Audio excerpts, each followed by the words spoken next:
Part 1. A Life in the Shadows. Ava Mitchell moved silently through the marbled corridors of the Rosewood Conservatory of Music, her beige uniform blending into the neutral tones of the architecture.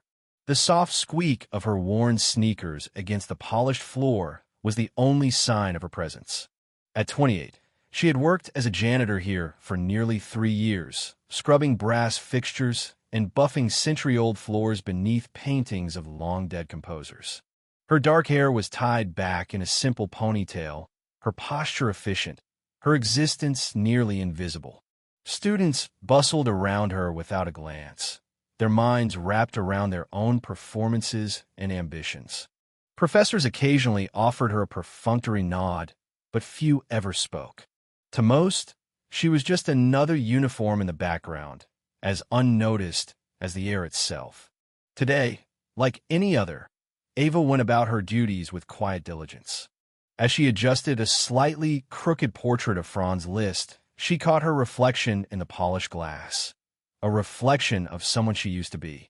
15 years ago, she'd sat at a piano in a church basement, her fingers dancing across the keys with the same grace she now used to straighten chairs. That past life felt like someone else's story now, one she had shelved somewhere between heartbreak and hard choices. Mitchell called her supervisor Mr. Brennan, without looking up from his clipboard. Reception hall needs to be pristine today. The Radcliffe Foundation's coming. Yes, sir, Ava replied, her voice low but steady.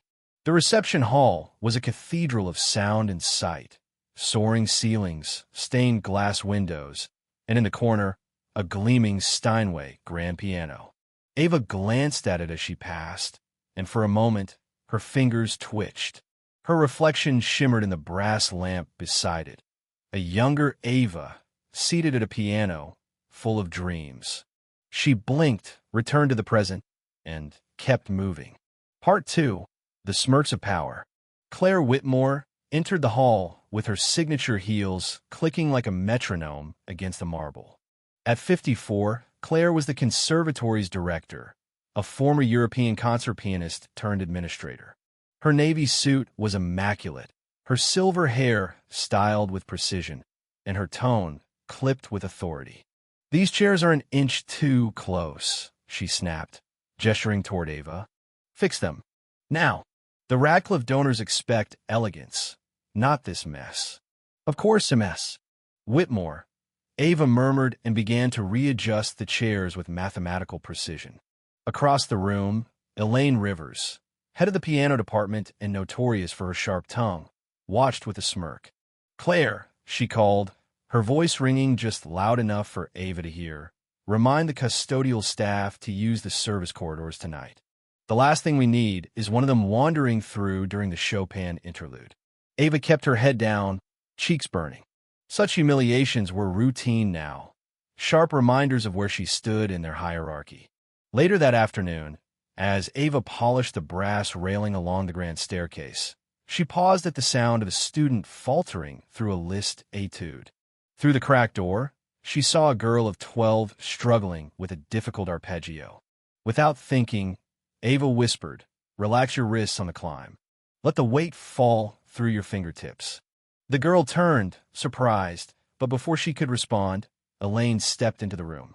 "Did you just instruct my student?" she asked, her voice sharp and cold. I'm sorry. You thought mopping floors gave you expertise in piano technique?" Elaine sneered. "Stick to what you know." The door shut in Ava's face. Her fingers quietly danced across the banister, retracing the arpeggios, perfecting the notes in silence. No one saw. Phần tiếp theo sẽ tiếp tục dưới comment này để đảm bảo đầy đủ. Part 3. The Gala Catastrophe. The day of the Radcliffe Gala arrived with polished brass, floral arrangements, and tension in the air. Ava moved between rooms like a shadow, ensuring everything was spotless. The Steinway had never gleamed brighter under her care. Suddenly, Elaine burst into the reception hall, phone pressed against her ear, her face twisted in panic. "What do you mean you're in the ER?" she hissed. "The gala starts in an hour. Olivia." She ended the call with a muttered curse. Claire rushed over. "What's happened?" Olivia's out. Food poisoning. She can't play. Claire blanched. She was our main event. The donors are expecting the Liszt Rhapsody. No one else can handle that piece. Not in under an hour, Elaine snapped. Jason Lee, a young teaching assistant known for his quiet decency, approached tentatively. MS. Whitmore, I might have a suggestion. Claire's eyes lit up. What is it? Jason hesitated, then looked toward Ava, who was dusting a nearby glass case. I've heard someone play that Rhapsody beautifully. Someone unexpected. Ava. A hush fell. Elaine laughed sharply. The janitor? Are you joking? I've heard her play after hours, when she thinks she's alone, Jason said. She's extraordinary. Claire and Elaine turned toward Ava, now frozen, duster in hand. Is this true? Claire asked. Ava lowered the cloth. Yes, ma'am. Elaine's voice dripped with disbelief. And you think you can play Liszt at our gala? Ava met her eyes. Yes, ma'am. I can. Claire studied her. You're serious? I am. Elaine scoffed. You think you can fill in for Olivia Sanderson? Trained since age 5, Juilliard hopeful.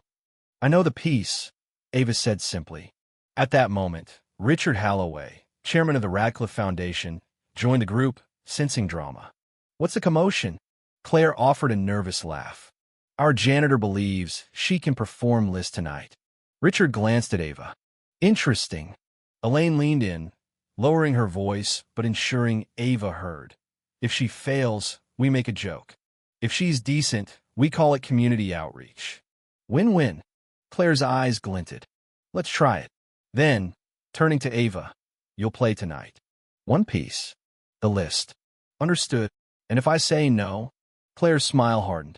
Then we may need to reconsider your position. Budget cuts. It wasn't just about music anymore. It was about dignity. Ava stood straighter. I'll play. Part 4. The Woman at the Keys. That night, the conservatory glowed. Patrons arrived in tailored tuxedos and sequin gowns, chattering over flutes of champagne beneath crystal chandeliers. Backstage, Ava stood alone, still in her uniform, still unnoticed. Claire tapped the microphone. Ladies and gentlemen, a last-minute change to our program. In the spirit of community outreach, one of our staff will be performing for you tonight. Laughter rippled through the crowd. Ava stepped into the spotlight. She sat at the Steinway, her fingers trembling. The hall fell quiet, expectant and skeptical. She closed her eyes. In the silence behind her eyelids, she heard her grandmother's voice. Music isn't about who you are to the world. It's about who you are when the world fades. She began to play, not cautiously, not like an amateur, but with fire. The first notes of Liszt's Hungarian Rhapsody No. 2 rang out, not hesitant but bold, exact, impassioned. Each phrase was a confession, each crescendo a cry. The room fell still.